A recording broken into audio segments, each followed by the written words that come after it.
Halo pemirsa Kitab Mawas Diri. Pada video kali ini saya akan menyampaikan sebuah cerita sejarah yang tidak kalah menarik untuk dibahas dan diulas secara lugas.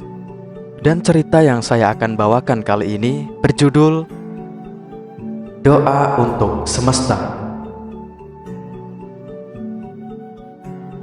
Ya Rohman, Ya Rohim, dari timur sampai barat, dan apapun yang berada di antara keduanya, dari selatan sampai utara, dan apapun yang berada di antara keduanya, dari bumi sampai langit, dan semua makhluk yang menjadi penghuninya, dari darat sampai lautan, dan semua makhluk yang mendiaminya. Kasihilah mereka Tuhan, sayangilah mereka, sebagaimana Engkau mengasihi dan menyayangi mereka saat menciptakannya. Ya Malik, Ya Kudus, untuk saudara-saudaraku yang teraniaya, untuk saudara-saudaraku yang tertindas dan terpinggirkan, untuk saudara-saudaraku yang merasa paling benar, paling pintar, dan paling tahu segala hal, lindungilah mereka dalam naungan cinta dan kasih-Mu. Sucikanlah hati dan pikiran mereka dengan limpahan anugerah kearifan-Mu. Ya Salam, Ya Mukmin, untuk saudara-saudaraku yang kebingungan, kemana harus mengarahkan pandangan, kemana harus menatap keindahan cahaya-Mu, untuk saudara-saudaraku yang merasa asing di tengah-tengah gelak tawa kesombongan dan keangkuhan, berilah mereka keselamatan, limpahilah mereka keamanan, dan peluklah mereka dalam kedamaian cinta-Mu. Ya Muhaimin, Ya Aziz, untuk saudara-saudaraku yang telah dirampas kepercayaannya, yang telah dikebiri hak-hak kemanusiaannya, untuk saudara-saudaraku yang terlalu lama terdiam dalam ketakutan yang mencekam, ketakutan atas kemiskinan, ketakutan atas hilangnya kehormatan, peliharalah mereka dalam taman keagungan-Mu. Sentuhlah mereka dengan sepercik embun kebesaran-Mu. Ya Jabbar, Ya Mutakabir, untuk saudara-saudaraku yang hidup dalam kehinaan pandangan-Mu, terperosok dalam jurang kesesatan yang begitu dalam, dan terpenjara dalam kegelapan ruang kebodohan, untuk saudara-saudaraku yang masih saja sombong dan angkuh, untuk bisa memahami perasaan orang lain, angkatlah mereka Tuhan, angkatlah mereka, dan letakkanlah di atas bumi pengampunan-Mu. Ya Kholik, Ya Bari, untuk saudara-saudaraku yang sibuk dengan kesenangannya sendiri, sibuk dengan nafsunya sendiri, yang senantiasa menari-nari di atas kehinaan dan penderitaan sesamanya, untuk saudara-saudaraku yang telah gelap mata, yang telah mati nuraninya, yang telah beku hatinya, siramilah mereka Tuhan, siramilah mereka dengan kesejukan cinta kasih-Mu. Ya Musawir, Ya Ghaffar, untuk saudara-saudaraku yang terlupa dengan kewajibannya, yang terlena oleh keindahan dunia, yang terpesona oleh kefanaan dirinya, untuk saudara-saudaraku yang terlalu bangga dengan kepandaiannya, kehormatannya, kedudukannya, maupun kekuasaannya, ingatkanlah mereka Tuhan, ampunilah mereka, maafkanlah mereka dengan kelembutan kasih sayang-Mu. Ya Kohar, Ya Wahab, untuk saudara-saudaraku yang suka mengolok-olok orang, menghina dan mencerca teman maupun saudaranya, untuk saudara-saudaraku yang bangga jika dapat mempermalukan saudaranya, mengalahkan musuhnya, maupun membenci orang yang telah menyakitinya, tolonglah mereka Tuhan, ajarilah mereka bagaimana cara untuk tidak membenci sesama.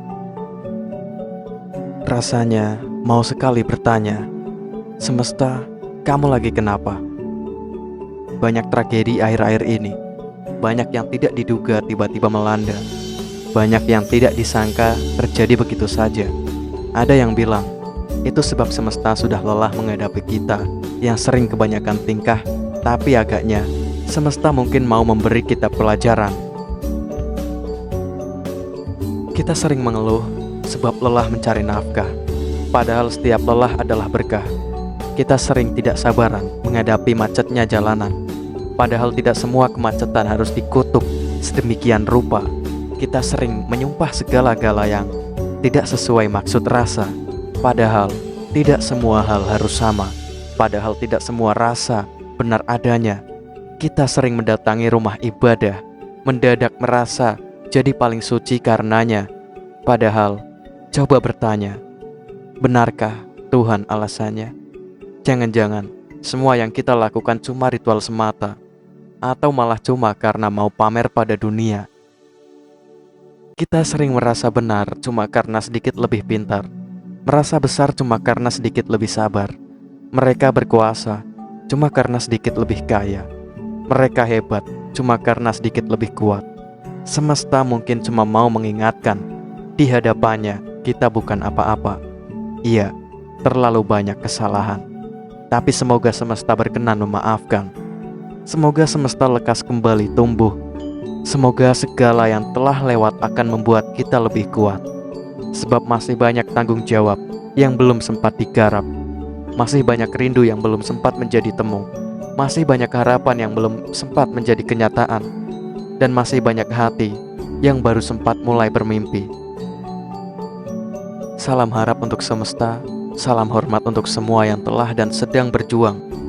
Salam semangat untuk semua yang mulai kewalahan, tersenyumlah.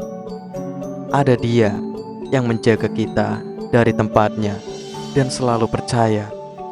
Doa kita bisa menggetarkan alam semesta seperti Garputala. Jika kita berdoa bagi kebaikan diri sendiri, hendaknya juga meminta kepada Allah untuk kebaikan saudara-saudara seiman. Karena doa kita itu akan memberi getaran kebaikan ke alam semesta. Doa kita bisa menggetarkan alam semesta seperti Garputala.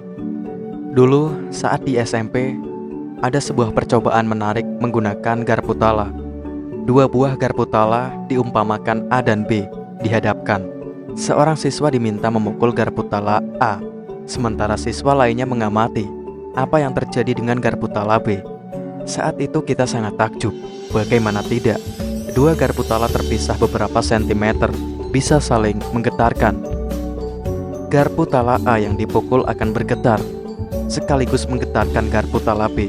Yang lebih mengesankan, saat jumlah Garputala ditambah, bunyinya saling menguat dan terdengar lebih keras.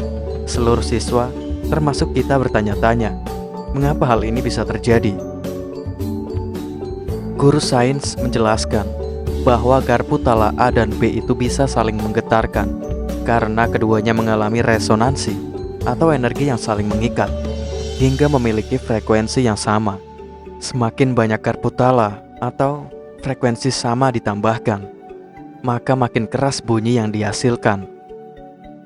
Penjelasan sang guru bertahun-tahun lalu itu memotivasi kita untuk menyelidiki lebih jauh. Hasilnya, ternyata tidak hanya Garputala, namun seluruh isi alam semesta ini akan saling menggetarkan bila memiliki frekuensi sama. Ya, seluruh isi alam semesta, apapun dan siapapun. Bila Anda berpikir atau berniat baik, maka Anda akan mengirim pikiran atau niat baik ini ke seantero semesta. Anda akan menggetarkan pikiran atau niat baik lainnya yang ada di sudut manapun di alam ini. Sebaliknya, bila Anda berpikir atau berniat jahat, maka Anda akan mengirim pikiran atau niat jahat ini ke seantero semesta. Anda akan menggetarkan pikiran atau niat jahat lainnya yang ada di sudut manapun di alam ini.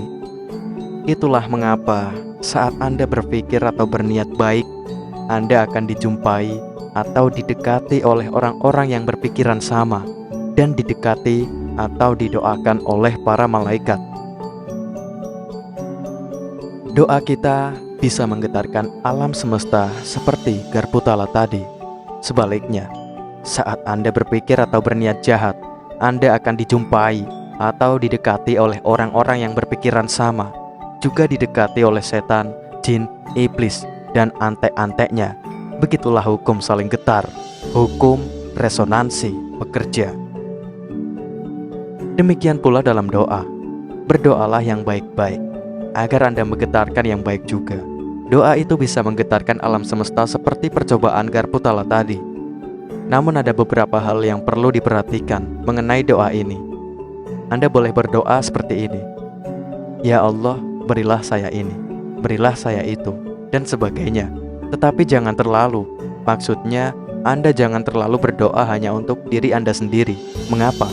Karena kalau Anda berdoa hanya untuk diri sendiri, maka Anda tidak pernah menggetarkan sesuatu atau seseorang di luar sana.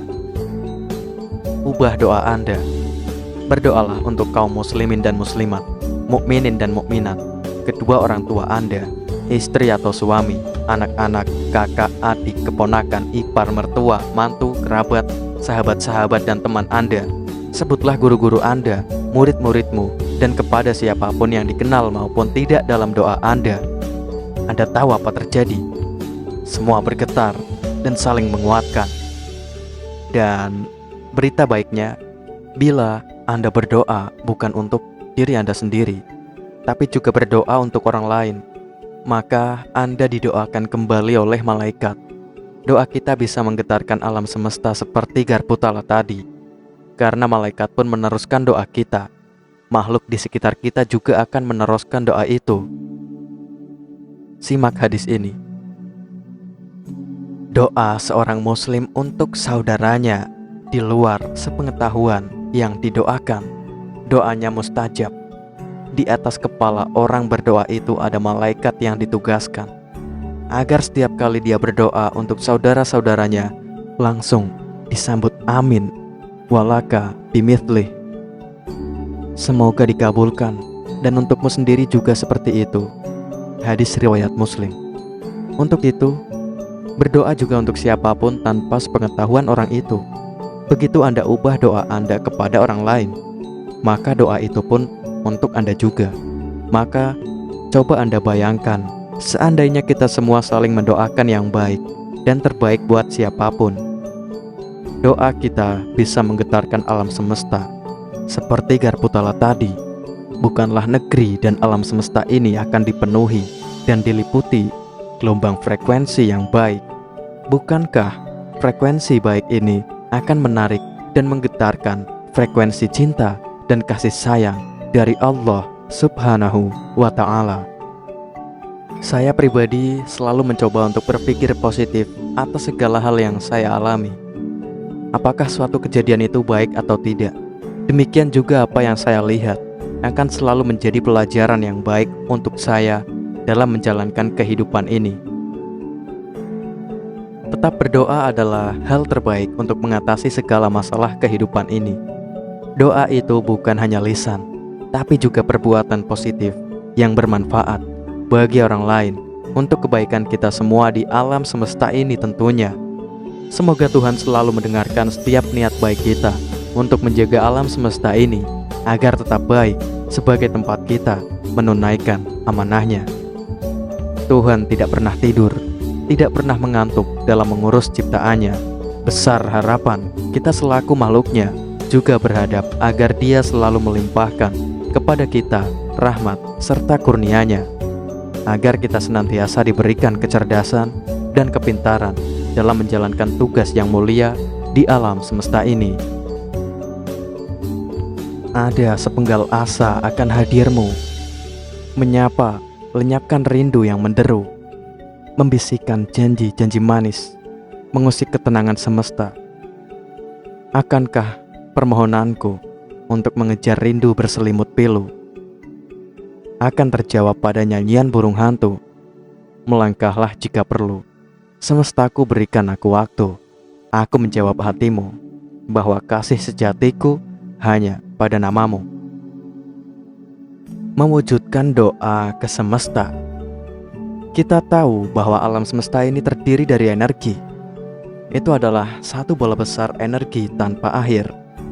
Albert Einstein menghasilkan persamaan relativitas E. E adalah energi, M adalah massa, dan C adalah kecepatan cahaya. Dua hanya berarti bahwa kecepatan kuadrat cahaya. Sederhananya, energi berubah menjadi massa. Para ilmuwan sekarang telah membuktikan bahwa pikiran dan emosi kita pun adalah energi. Sekali lagi, energi berubah menjadi apa? Massa. Apa itu massa? Massa adalah hal. Jadi bagaimana energi pikiran kita berubah menjadi kenyataan? Tuhan telah memberi kita lebih dari sekedar atmosfer bumi. Dia telah memberi kita ruang tanpa batas yang berlangsung untuk kekekalan. Ruang ini adalah persediaan energi yang tak terbatas. Ketika kita melihat keluar angkasa, kita melihat planet, bulan, matahari, dan bintang-bintang. Yang ada lebih banyak di luar sana. Apa yang kita lihat di antara semua hal itu? Setiap bit dari kegelapan yang kita lihat di sana sebenarnya diisi dengan gelombang probabilitas bergetar atau ether. Ether ini adalah tempat setiap hal di alam semesta ini berawal dari bentuk fisik. Gelombang-gelombang ini adalah energi, seperti segala sesuatu yang dapat kita lihat dan sentuh, dan segala sesuatu yang tidak dapat kita lihat dan sentuh, seperti pikiran, suara, dan perasaan. Karena hal-hal yang tidak dapat kita lihat dan sentuh adalah energi juga. Kita menyebut gelombang getar ini gelombang probabilitas karena mereka mulai sebagai energi yang kemungkinan berubah menjadi apapun yang kita putuskan. Tetapi tidak akan menjadi sesuatu sampai suatu gelombang pikiran dikirim ke semesta untuk memulainya. Saat kita memiliki pikiran adalah saat yang tepat di mana pikiran itu menjadi sesuatu. Saat pikiran dikirim ke ether, itu menjadi partikel kecil di angkasa. Inilah awal dari pemikiran diciptakan menjadi kenyataan. Begitu pikiran menyentuh ether, itu menjadi realitas aktual, hal duniawi, dan kemudian dapat disentuh. Ketika objek pemikiran telah dibuat ke dalam bentuk, terserah kita untuk bergerak lebih dekat dengannya, dan ketika kita melakukannya, objek itu terus tumbuh menjadi bentuk keinginan kita yang paling penuh. Perlu diingat bahwa bukan banyak hal-hal yang bekerja dengan cara itu saja. Situasi dan keadaan adalah energi juga. Pada dasarnya, setiap hal yang terjadi terdiri dari energi, apakah terlihat atau tidak. Jika memiliki sesuatu yang ingin diwujudkan dalam hidup selain memperoleh benda duniawi, the law of attraction, hukum tarik-menarik, akan bekerja untuk hal itu. Misalnya menemukan jodoh, belajar agar pandai, mendapatkan pekerjaan, atau menjadi lebih baik dalam bakat itu atau keinginan tertentu. Yang kita lakukan hanyalah memikirkan sesuatu yang kita inginkan, dan kemudian itu ada. Bagaimana bisa mendapatkannya? Bagaimana mewujudkannya? Untuk menarik apa yang diinginkan, mesti mendapatkan energi sendiri yang bergetar pada tingkat frekuensi yang sama dengan alam, dengan getaran apa yang diinginkan.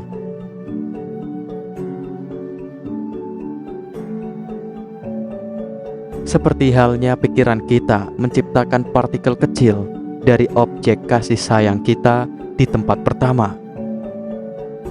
Itu juga pikiran kita yang membuat energi kita bergetar pada tingkat yang sama dari objek yang membawa kita lebih dekat ke sana. Namun hal ini tidak sesederhana itu.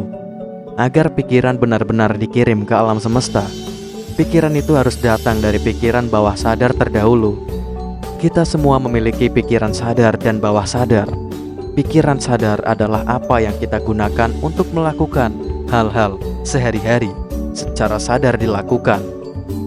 Ini seperti saat membaca buku, melakukan matematika, dan membuat keputusan sehari-hari. Pikiran bawah sadar adalah tempat kita menyimpan ingatan, pengetahuan dan pengalaman atau sesuatu yang secara tidak sadar kita lakukan dan terekam dalam pikiran bawah sadar.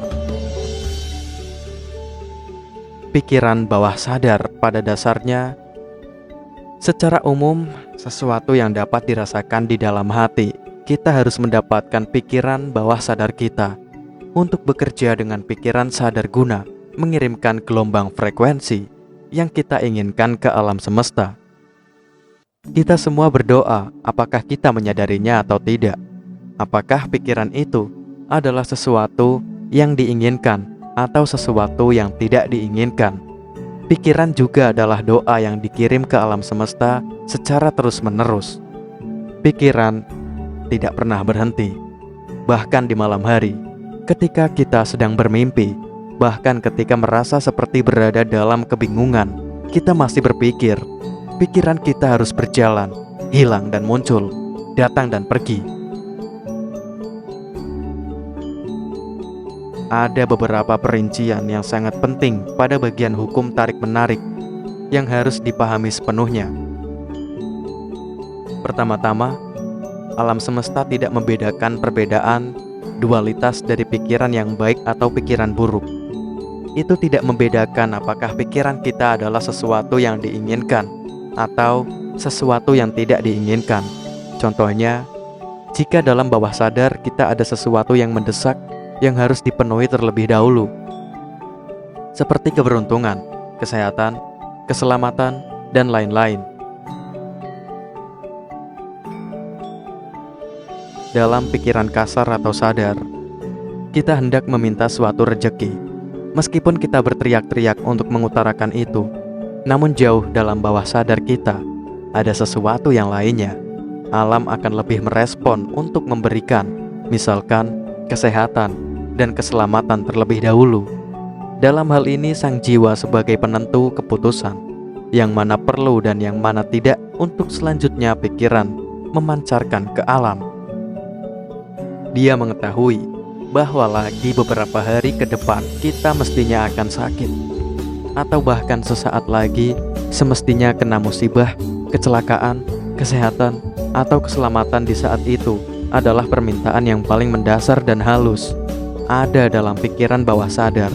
Meskipun kita tidak mengetahuinya, dari pikiran yang terpancar itu ke alam akan membentuk suatu medan energi yang mampu menggerakkan energi yang lain, membuat suatu hal atau suatu keadaan, situasi agar kita dapat terselamatkan, terhindar dari kecelakaan. Alam tidak merespon atau mendengar kata yang diucapkan dari hasil pikiran yang kasar atau sadar, tetapi merespon apa yang kita pikirkan dan rasakan paling mendalam yang paling halus sekali. Berdoa untuk dikabulkan. Kenali apa yang sebenarnya apa pikirkan dan rasakan. Sadarilah sepenuhnya bahwa dengan setiap pemikiran yang kita miliki, sebenarnya kita meminta sesuatu dari alam dan tahu bahwa doa-doa kita didengar setiap saat dalam kehidupan kita. Semesta akan memberi kita apa yang perlu dan mesti kita inginkan sebagai hal mendasar dalam menopang kehidupan. Jadi jelaskan dan minta hanya hal-hal mendasar, hal-hal yang benar diperlukan, atau lain katanya kebutuhan primer, dengan berfokus hanya pada hal-hal positif. Dengan kata lain, berhati-hatilah dengan apa yang diinginkan, agar tidak menjadi suatu kekecewaan di kemudian hari jika permintaan dari doa tidak terkabulkan. Begitu kita telah mengeluarkan pikiran atau energi positif ke alam semesta, dan penciptaannya pun dimulai. Keinginan hati yang sejati memiliki alasan yang kuat untuk pemenuhan keinginan. Apakah itu memang diperlukan atau tidak? Keinginan yang sejati adalah sesuatu dari dalam yang benar-benar diperlukan tubuh dan pikiran, serta juga sesuatu yang diperlukan oleh jiwa sendiri, dan lebih sering sesuatu yang bersifat untuk kebahagiaan bersama yang diperlukan secara mendesak dan vital. Orang-orang sukses memiliki hasrat untuk apa yang mereka inginkan. Dengan hasrat muncullah ketekunan, kegigihan, tekad, dorongan, motivasi, dan inspirasi untuk mendapatkan apa yang diinginkan orang-orang. Ketika memiliki hasrat yang kuat untuk sesuatu, maka itu akan menjadi terekam dalam bawah sadar dan membentuk menjadi keinginan hati yang sejati. Hanya hal-hal yang dirasakan sangat kuat tentang hal ini yang harus difokuskan agar terjadi. Jika meminta sesuatu yang tidak dirasakan seperti ini, maka hal itu bisa membuang-buang waktu dan energi kita. Jika ini masalahnya, mungkin lebih baik memasukkan energi kita ke dalam sesuatu yang lain yang benar-benar kita inginkan. Ketika kita hidup dengan tujuan secara alami, akan menjadi individu yang lebih bahagia. Kita akan secara otomatis mulai menjalani hidup sejalan dengan alam. Kita akan berada dalam posisi yang jauh lebih baik untuk mengirimkan pesan yang benar dari apa yang diinginkan.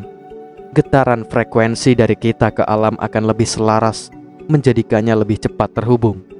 Setelah menemukan tujuan hidup, kita akan menemukan bahwa energi di sekitar akan menjadi lebih harmonis. Kita akan merasakan diri kita sendiri juga lebih selaras dengan alam dan semua hal yang kita inginkan. Semesta berusaha untuk membawakan hal-hal yang diinginkan dan menjaga energi tetap terbuka untuk menerima hadiah-hadiah pemberian dari alam.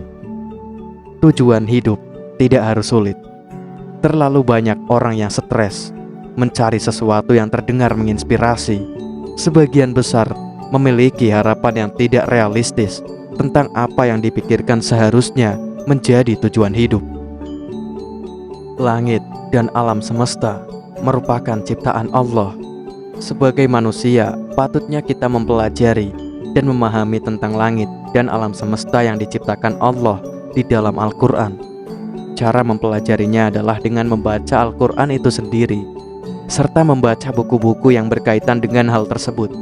Salah satunya adalah buku yang berjudul Ayat-Ayat Semesta yang ditulis oleh Profesor Agus Purwanto. Pada diskusi Observatorium dan Astronomi yang diadakan pada Selasa 22 Ramadan. Dalam pemaparan materinya beliau menjelaskan bahwa kata langit disebutkan sebanyak 310 kali di 297 ayat dalam Al-Quran. Beliau mengajak untuk menghitungnya sendiri di dalam Al-Quran, baik secara langsung menghitung satu persatu maupun menggunakan bantuan seperti Maktabah Syamilah, di mana kita bisa menemukan kata yang kita inginkan secara langsung. Dalam pemaparannya, beliau juga mengatakan bahwa langit dan bumi itu dipisahkan. Jadi ada sesuatu yang ada di langit dan juga ada di bumi. Dalam perspektif Al-Quran, struktur jagat raya terdiri dari bumi, selanjutnya antara bumi dan langit yang menyambungkan menjadi satu. Langit dalam Al-Quran dijelaskan memiliki 7 lapisan. Beliau menjelaskan pengertian dari ketujuh lapisan langit tersebut. Lapisan pertama adalah tempat di mana burung-burung terbang dan turunnya hujan. Lapisan kedua adalah tempat di mana ketika dada manusia terasa sesak, yaitu di ketinggian tempat pesawat melintas. Langit ketiga adalah lapisan di mana bulan berada. Langit keempat adalah di mana tempat beradanya planet-planet. Langit kelima adalah di mana adanya bintang. Langit keenam adalah di mana tempat terjadinya bintang meledak atau supernova. Dan terakhir langit ketujuh merupakan suatu tempat yang gaib. Penulis buku Ayat-Ayat Semesta ini juga mengatakan bahwa pelengkungan ruang dan waktu juga dijelaskan di dalam Al-Quran. Beliau juga mengajak umat Islam untuk meneliti lebih lanjut tentang langit yang dijelaskan di dalam Al-Quran. Berdoalah dan biarkan semesta bekerja untukmu.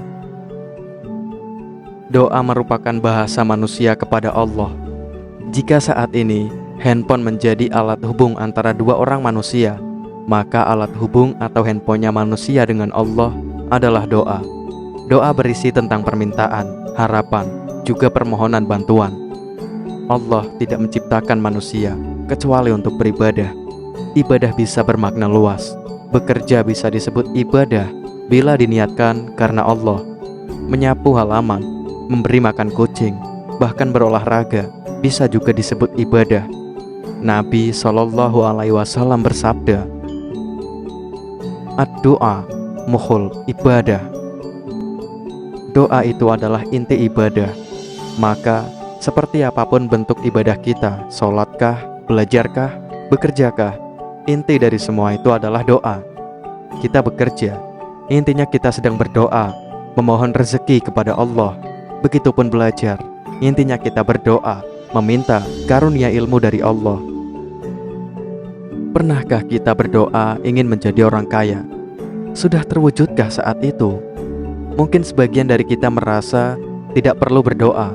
Alasan mereka, jawaban doa tak bisa diharapkan, tak jelas, tak sesuai keinginan, dan tak pernah terkabul. Memang konsep jawaban doa bukan seperti yang kita mau, tapi seperti yang kita butuh. Jika segala keinginan manusia dikabulkan, lalu kapan kita akan belajar menerima?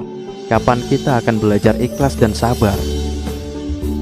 Allah bukannya tidak mengabulkan doa kita. Allah mengabulkan. Hanya saja mungkin yang kita terima tidak 100% sama dengan yang kita minta. Allah itu maha kreatif. Dia memberikan bentuk jawaban variatif. Untuk hambanya ada 3 bentuk jawaban doa. Di antaranya dikabulkan secara langsung, ditunda sampai waktu yang tepat, dan diganti dengan yang lebih baik. Maka sebenarnya tidak ada alasan bagi kita untuk berhenti berdoa, karena nyatanya doa kita selalu dijawab. Kepekaan kita saja yang perlu diasah agar lebih tajam lagi menangkap pesan semesta. Surah Al-Ikhlas menginformasikan kepada kita bahwa Allah tempat bergantung. Jadi bagaimanapun hidup kita, sesengsara apapun, sekaya apapun, selama ada Allah sebagai tempat bergantung, maka selama itu pula kita akan terus punya harapan. Selama kita menganggap Allah, serumit apapun masalah kita, berdoalah. Biarkan semesta yang bekerja untukmu. Biarkanlah Allah yang mengarahkan hidupmu pada pilihan-pilihan yang terbaik. Ustadz Hanan Attaqi dalam ceramahnya bilang tentang janji Allah kepada hambanya yang berdoa. Sesungguhnya aku itu dekat. Tidak mungkin Allah tidak mendengar doa kita. Kata ini dalam bahasa Arab bermakna taukid atau penguatan. Artinya Allah itu mendengar banget doa kita. Para ulama berkata, segala sesuatu di dunia ini akan pergi dan tak akan kembali kecuali doa. Doa akan pergi, tapi dia akan datang lagi. Pergi di sini maksudnya pergi kepada Allah. Doa yang pergi ke Allah pasti akan datang lagi kepada yang memintanya. Maka dari itu, janganlah kita mudah berputus asa dalam berdoa. Toh, Allah pasti mengabulkan semua doa kita. Meski dalam jawaban yang berbeda, hubungi Allah dengan adab. Sholatlah dengan khusyuk. Bersungguh-sungguhlah dalam ikhtiar. Bisa jadi, alasan Allah menunda doa-doa kita adalah buruknya ibadah kita, jeleknya akhlak kita, atau lemahnya ikhtiar kita. Benahilah ibadah kita, karena inti dari segala inti ibadah tidak lain dan tidak bukan adalah sebuah doa, sebuah bahasa terdalam yang diungkapkan hati sebagai permohonan dan harapan kepada Allah. Cukup banyak ayat di dalam Al-Quran yang menunjukkan berbagai macam tanda di alam semesta ini untuk diperhatikan, diteliti, dan dieksplorasi. Dan anjuran tersebut diarahkan kepada umat manusia yang berakal, berpikir, dan berilmu. Dalam buku Al-Quran dan Sains karya Ustadz Ahmad Sarwat dijelaskan, perintah menuntut ilmu dan memperhatikan alam semesta sebagai objek penelitian merupakan anjuran yang banyak diabadikan di dalam Al-Quran. Salah satunya, sebagaimana yang disebutkan dalam Al-Quran, Surah Al-Baqarah ayat 164, yang artinya, sesungguhnya dalam penciptaan langit dan bumi, silih bergantinya malam dan siang, bahtera yang berlayar di laut membawa apa yang berguna bagi manusia, dan apa yang Allah turunkan dari langit berupa air. Lalu dengan air itu dia hidupkan bumi sesudah mati, dan dia disebarkan di bumi itu segala jenis hewan, dan pengisaran angin, dan awan yang dikendalikan antara langit dan bumi. Sungguh terdapat tanda-tanda keesaan dan kebesaran Allah bagi kaum yang memikirkan. Kemudian dalam surah Fatir ayat 27, Allah berfirman yang artinya, tidakkah kamu melihat bahwasanya Allah menurunkan hujan dari langit, lalu kami hasilkan dengan hujan itu buah-buahan yang beraneka macam jenisnya, dan di antara gunung-gunung itu ada garis-garis putih dan merah yang beraneka macam warnanya, dan ada pula yang hitam pekat. Memahami dan mengamalkan pengertian doa merupakan suatu keharusan yang dipikul oleh umat Islam. Demikian pula disampaikan oleh Abu Basam Umar Mita saat memaparkan materi dalam ajaran kajian Ulil Albab Ramadan. Dai nasional dan founder Syamila itu menjabarkan bahwa doa merupakan salah satu jalan dan pola yang harus dipahami manusia sebagai hamba. Adanya doa itu diharapkan dapat menyadarkan manusia untuk selalu mengingat Allah sebagai tempat meminta ampunan dan pertolongan. Doa itu lahir dari sebuah pemahaman, lahir dari sebuah kondisi makna. Allah jadikan manusia itu lemah, lapar, memiliki macam kelemahan untuk menjadi medan ujian bagi kehidupan manusia. Siapa mereka yang meminta dan berdoa kepada Allah, dan siapa yang tidak berdoa dan tidak meminta pertolongan kepada Allah? Ungkapnya dalam acara yang diselenggarakan oleh Direktorat Pendidikan dan Pembinaan Agama Islam. Ia juga mengungkapkan bahwa makna dari doa tidak hanya berlandaskan prinsip fikih amaliyah semesta. Akan tetapi doa juga memiliki kedalaman rohani terhadap nilai-nilai ketauhidan dan akidah Islam yang kuat. Doa itu merupakan penjabaran tauhid dalam manusia. Maka inilah yang menjadikan kita akhirnya paham bahwa doa itu merupakan perkara besar. Dia tidak dipandang hanya dari sudut pandang fikih, tetapi dia merupakan bagian dari akidah. Jadi, jangan dikira doa itu bagian dari fikih saja. Doa itu masuk dalam pusaran akidah. Jelasnya, melalui jejak historis, pentingnya doa juga nyata sudah diamalkan oleh umat-umat terdahulu. Bahkan para nabi dan rasul pun mempercayai bahwa doa yang mereka panjatkan terbukti terkabul setelah mereka berserah diri dan memohon pertolongan kepada Allah. Hal ini bisa dilihat melalui isi dari kandungan ayat-ayat Al-Quran. Layaknya sebuah jembatan, doa secara tidak langsung menjadi penghubung antara manusia dengan Allah. Maka dari itu, untuk membangun kedekatan antara manusia dengan Tuhan, maka alangkah lebih baiknya bagi manusia untuk bersungguh-sungguh dalam berdoa. Kualitas kehidupan kita sangat dipengaruhi oleh doa. Doa itu tidak akan sampai bila manusia tidak membangun hubungan yang baik antara dirinya dengan Tuhannya. Pungkasnya, pemirsa Kitab Mawas Diri, itulah tadi sebuah cerita yang saya bawakan berjudul Doa untuk Semesta Berakhir Sudah. Nantikan cerita sejarah yang tidak kalah menarik dan hanya ada di channel Kitab Mawas Diri. Terima kasih, salam rahayu, salam sejahtera.